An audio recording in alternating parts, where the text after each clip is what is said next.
The content provided in this podcast is for informational purposes only and is not intended to be a substitute for professional medical advice, diagnosis, or treatment.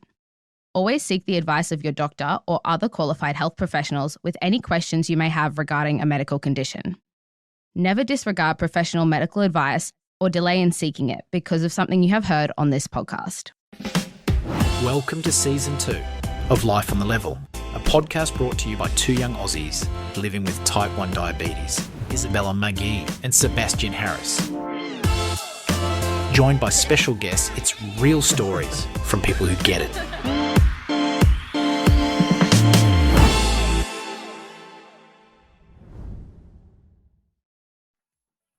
Hello and welcome back to Life on the Level. I am Isabella. And I'm Sebastian. Today we are thrilled to have Lauren, who's an absolute powerhouse in the diabetes community, who's here to share with us how diabetes can be more than just a challenge. It can actually be a superpower.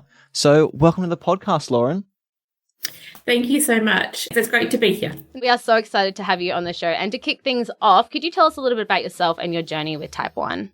Yeah, so I've had type 1 for 6 years. It feels much longer than that. And it's also been a really big part of my life for as long as I can remember because my mum also lives with type 1 diabetes. Oh, okay. So I can't actually remember how old I was when I found out that she had type 1 diabetes, but I remember that day very vividly.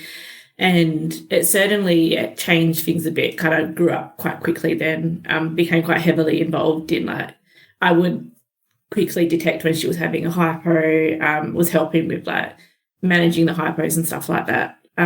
Yes, it's always been a big part of my life. I've always been very passionate about diabetes and helping people living with diabetes. Didn't expect myself to become one of those people, but here we are. You never expect it, do you? Yeah, I was looking out for the symptoms in my kid, because I had Blake, who was 2 at the time, and so I was always looking out for symptoms in him, rather than I wasn't expecting it to be me. So I was very much in denial leading up to my diagnosis. Yes, as I've just kind of touched on, I'm a mum of 2 kids. I had my son before my diagnosis, and then I had my daughter after I was diagnosed. So that was 2 very different pregnancy experiences. Do you feel like because you were diagnosed, but your mum had it while you were growing up, do you think that made it easier for you, more difficult? Did that impact the way that you dealt with it in any way? Yeah, a bit of both. It definitely made it easier because I think there was a bit of a sense of relief that I didn't have to educate my family or anyone around what diabetes was. Yeah. How we manage it, what it means for my life, but it was equally terrifying because I knew exactly how tricky and how dangerous it could get living with diabetes. And yeah, I knew what those hypos were like. Had many terrible experiences with hypos over the years. With my mum, not blaming her, but just saying that we've dealt with plenty of crappy hypo situations over the years. So that was very scary. Thankfully, it was at a time where my mum had just started using CGM, she just started using the Libre system. So that was definitely helping. And then I got straight onto that as well because I didn't even leave the hospital before my dad brought some in for me. Bless him. I think it helped, but it was also scary as well, knowing full well what it was like. Because I think you never really, at least in my case, was having someone in my family that was diagnosed before I was.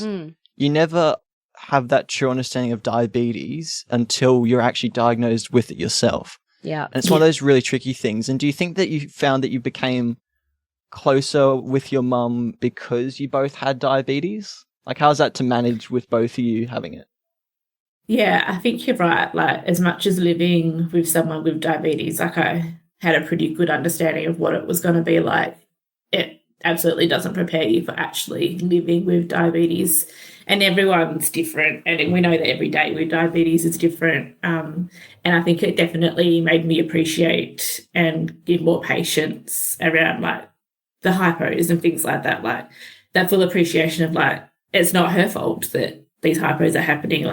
It really opened up my eyes to that quite a bit. And because I really sought out community and education and upskilling myself as much as I could after I was diagnosed. I engaged with a lot of community events and educational workshops and stuff like that. So I took Mum along as well. And so that was really good to be able to open up her world to those things as well. Like, she didn't know that they existed, whereas it's just, community is one of my values, and I just really wanted to go out there and, I guess, find out as much as I could and be as prepared as I could be. So it was nice to be able to take her along. And yeah, definitely, we've always been really close, but I think it's probably brought us that little bit closer as well. Yeah. Were there any situations that you then looked back on after you were diagnosed and sort of you could see it from another view and went, oh, I understand now, Mum, I understand why that happened, or that you were frustrated about before diagnosis? Or I used to be so frustrated by her hypos, which I'm ashamed to say that I used to be so frustrated by them.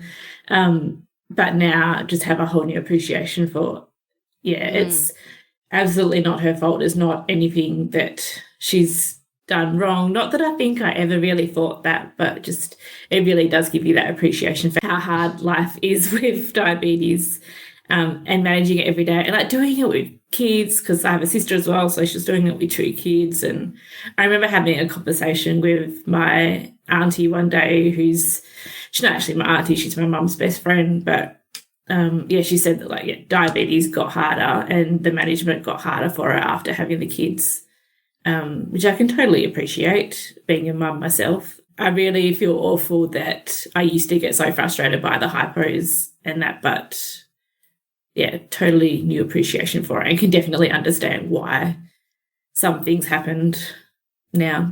Yeah. Having walked a little bit in her shoes, I guess. Yeah. But I mean, I don't think you should feel awful because you didn't get it. And I don't think people do get it until they experience it, and it's that's what we're saying. You don't get it until you do literally do it yourself. And it's hard for people to understand the full reality of it until they're in that position. Thank God if they're not. But And you've called diabetes your superpower, which is quite a refreshing way to look at it. How has that sort of come about, and how has diabetes changed the way you live your life?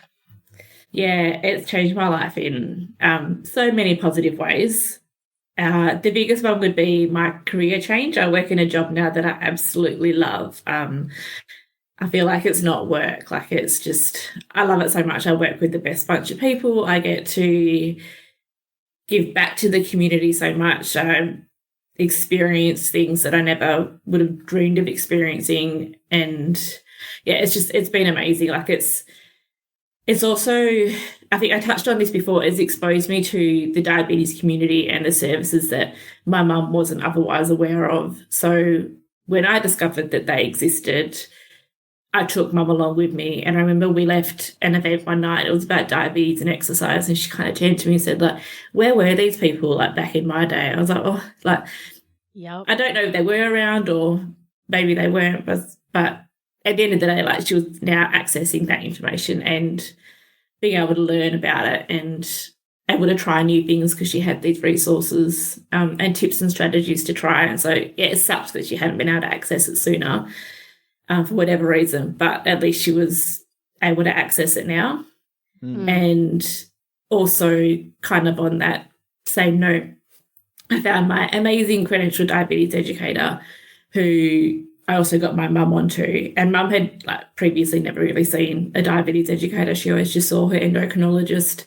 I think she saw a diabetes educator when she'd have to go to the hospital to get a pump upgrade, but that was about it. But now Mum sees her every 3 months, and I'm sure that she won't mind me saying this, but she has so many less hypos. She's got access to more updated tech. She was using a pump that was ancient prior to seeing the CDE that we see. And diabetes is hard, but with the support of our CDE, she makes it so much easier. And to have someone so non-judgmental and helpful just on your team, as you would know, it makes a huge difference having a healthcare professional and a team that is on your side, is there to help, is not judging you. And to know that my mum has that now too is the best. So I guess one of the biggest silver linings to my own diagnosis was being able to show Mum all the stuff that's out there that she didn't otherwise know about. Yeah, and I think there's such an amazing way to put it, particularly in your case. And I think it's for a lot of people with diabetes. Although the diagnosis is often painful and trying to get used to it is really awful, the amount of things that I have seen people with diabetes do and change their life and stuff like that, like making people more aware of it or going into a field where they can help others. I think it's such an important thing to keep that central thought in your head of like, although I do have this thing and it is horrible, look at what I can do because I have it. And how you can spin your life. And it's just that mindset. Yeah, just that mindset change. Definitely. And I guess that would have also been frustrating for your mum, you know, to then see that there were all these options out there that she hadn't been accessing beforehand, which is annoying. And I think that's why a lot of us do go into this space. A lot of us go in going, I want to know more. I want to help other people. I want to help more people like myself, not go through the struggles that I have been through. Yeah, for sure. So you've mentioned peer support a couple of times, and it is so important. I think that your group and whoever's around you are your support team. Even in this podcast could be a form of peer support. So what, I guess, does peer support mean to you, and how has it made an impact on your journey personally? Yeah, peer support's huge, right? Like I don't think a day goes by where I'm not engaging in some sort of peer support. Like I work with a lot of people who also live with diabetes, so it's definitely easy for me to access it. It's always there. But that's also the beauty of peer support. Like no matter what kind of form you find it in, it is always there and it is always available.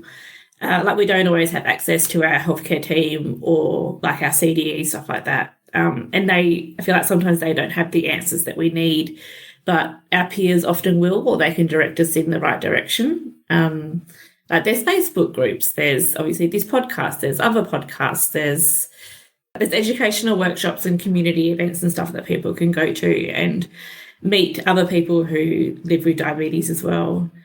And I think peer support for me, one of the biggest highlights is during my second pregnancy, which was my first pregnancy with type 1 diabetes, I was in a group on Facebook that's all about supporting women and mums who are pregnant, trying to get pregnant, or had their babies. And so that was a really big part of my life at that time. I learned so much from that group. And importantly, it gave me the confidence to advocate for myself and my baby when things were going a bit pear-shaped at the end. Like I don't know what would have happened had I not had the support and knowledge from that group.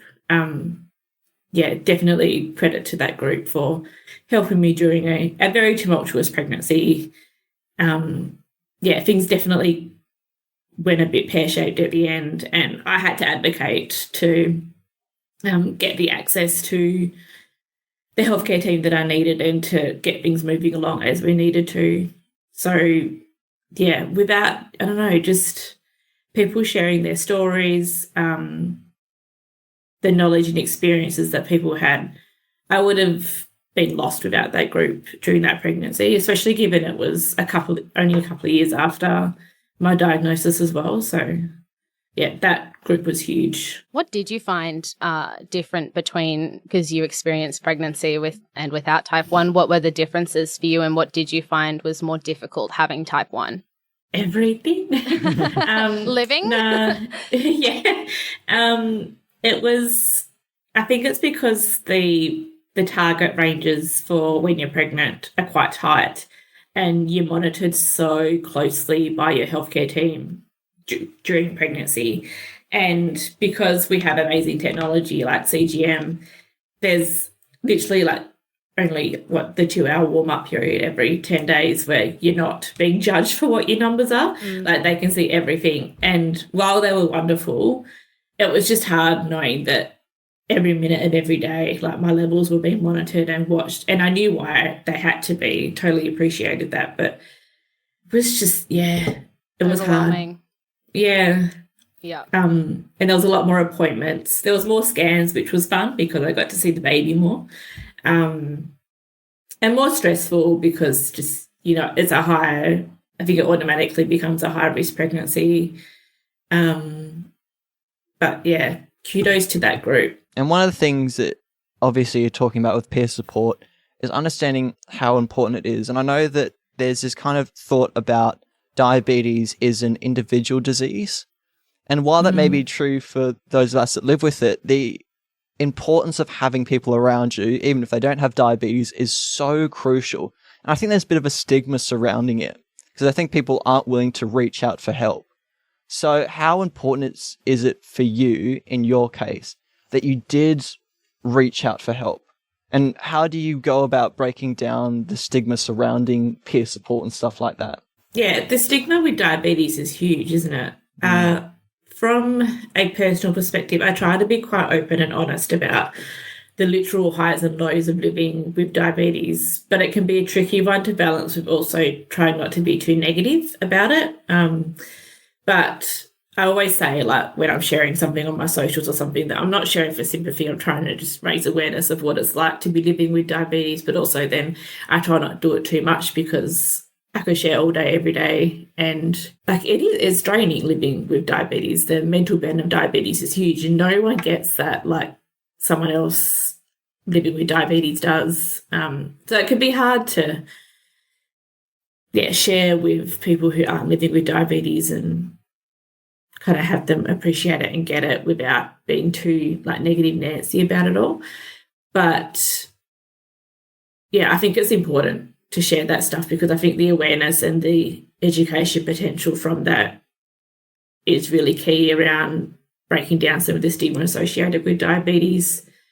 From a personal perspective, I will always quite happily politely correct any misinformation that I hear, but this can also be incredibly draining, especially if it's something that's spotted on social media. So like particularly social media, like I'll pick my battles. I won't always go and like correct some misinformation or something that I hear because like you need a break from it sometimes. Like you can't always be doing that. And I think if we were to go along and try and correct every poor joke that we heard or misinformation that we heard, we'd be doing it all day, and it's we don't have time for that. And people need a break from doing that as well. I think for me, it's like sometimes learning when to switch off and when to just not reply. You know, you see stuff on Facebook groups and whatever, and you go, oh my gosh, that's not correct, or that's not what you should be doing, and you just need to take 5 seconds and go, is this worth the mental energy that I am thinking about putting into it? And usually the answer is no. Yeah, absolutely. Thankfully, we have like national organisations and places and clinics and stuff that will like kind of do that awareness raising education for us. But yeah, you're right. Like just sometimes it's just not worth the mental energy. Yeah, just too much. As for the work side of things, as I kind of just touched on then with stigma, I'd say that I'm a bit more ruthless with tackling stigma, probably because I have the backing of my workplace and my colleagues. And you're in a workplace, PDC, that has diabetes. They know diabetes. They understand what diabetes is where you work. Yeah, so it's a private diabetes community clinic. So we live and breathe diabetes at PDC. So I can be, and I wouldn't say like I'm encouraged to be more ruthless, but if I want to be, they will support me. Because, and like that's not just my values that I'm projecting when I'm trying to like tackle stigma from a work perspective. It's PDC's values. Like we don't stand for stigma, and we're here to try and break down the stigma between type 1 and type 2, and especially type 2 because we find that's highly prevalent as well. So yeah, definitely hit it a bit harder from a work perspective. And I'm deeply passionate about supporting all people with all types of diabetes. And a big focus for me at the moment is pushing for diabetes tech equity for all people living with all diabetes. So this naturally involves a lot of trying to break down stigma because like the public perception of type 2 diabetes I find is pretty poor. So I will keep advocating and educating around this for as long as I need to ensure that everyone gets the support and the access to tech that they need. And I think that like it all comes down to awareness and education, which is a key part of my work, whether it's through the community event, social media, stakeholder engagement, wherever I have the opportunity to challenge misconceptions about diabetes through education and awareness, I will. And I think that maybe because I'm reflecting on it now as I say this, I think maybe because I do it so much through work, I probably do it a little less from a personal perspective I just don't have so much mental energy for it from a personal perspective. That makes sense, though. You know, as a journo, I read less because I was reading more news all the time. You know, you don't want to read in your spare time because you're working, doing the same thing. Yeah. So that does make sense. Yeah. I was less likely to bother when you... I'm glad that makes sense. No, it did. Yeah, it did make sense. Yeah. And I think another thing is, you know, people saying, like, trying to break the stigma down of type 1, for example, is what I would be doing. And then people go, but what about type 2? What about the other types? And I'm not ever trying to disregard the other types. And I think that's another thing. It's like I'm never comparing. I'm never saying mine is worse or better or whatever. Yeah. It just is. And it's the one that my little area that I'm trying to focus on. I can only do so much. Yeah. You know, and that's another bit that you're just like, whatever. Like, okay. Yeah. And one of the things, Lauren, that I know you like talking about is that diabetes isn't all doom and gloom. Like, there is some positives that come with it. So can you tell us a little bit about this message of hope that you like to give people? I guess you could say I'm very passionate about sharing the idea that diabetes doesn't have to stop anyone from achieving their goals or leading a fulfilling life. Like, we touched on this earlier, like diabetes, it's got some huge silver linings and it doesn't stop anyone from doing anything. It's part of our life, it's a big part, but it's not the whole story, and it really doesn't need to hold us back or stop us from doing anything. Like, people do amazing stuff with diabetes, and I think sometimes it's because they have diabetes that they do this stuff. Like, I know someone who's ridden across Australia to raise funds for a diabetes charity, and I don't know that he would have done that had he not been living with diabetes himself and experienced what life is like with diabetes himself. And people they run marathons. I personally doing it out of spite. Remember? No, you sound like me, Lauren. I'm personally not going to run out of spite. But, you know, people doing marathons out of spite because they have diabetes and they're like, no, I will be able to do this. And I think that's so cool. That's what it's like. We wouldn't be where we are today had it not been the case for a lot of people with diabetes. Like, Isabel and I wouldn't be here. You wouldn't be working in a private clinic. Like, there's so many people that wouldn't do things. We never would have met. No. Well, don't know if that's I don't know. I knew you. I was going to beat you to it. No. But for those listening in, what would be your one piece of advice that you could give them, or that one hope before we finish up? I guess my advice would be find your tribe and don't settle for a team that doesn't suit you. If you the CDE that I see now isn't the CDE that I started seeing when I was diagnosed. And so if you don't feel empowered and listen to after an appointment with your healthcare team, it's time for a new team. You don't need any negativity. You don't need any judgment in your life. Diabetes is hard enough. Find people that you gel with and that get you and listen to you. And peer support, it's so powerful. Make use of it. It comes in so many shapes and forms.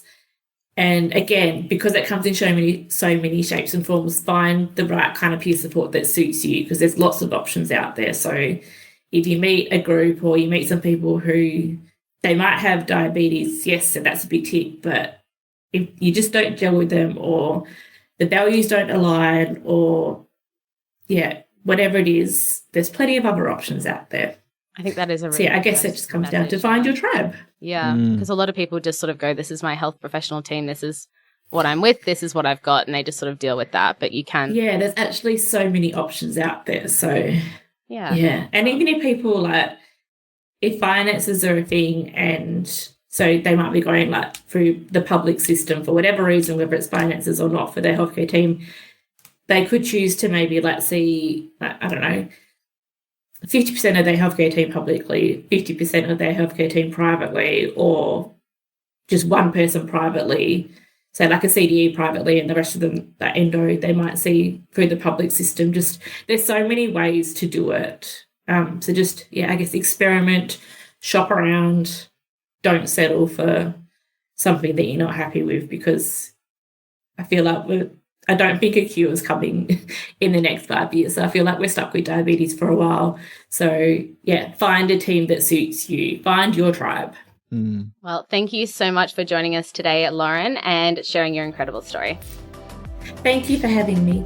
And thank you to our listeners for tuning in to Life on the Level. If you found Lauren's story inspiring, share this episode with someone who needs to hear it. Head to the NDSS peer support page for online and face-to-face groups. You can find it on the website link peersupport.ndss.com.au. We'll see you next time. Until then, keep living life on the level.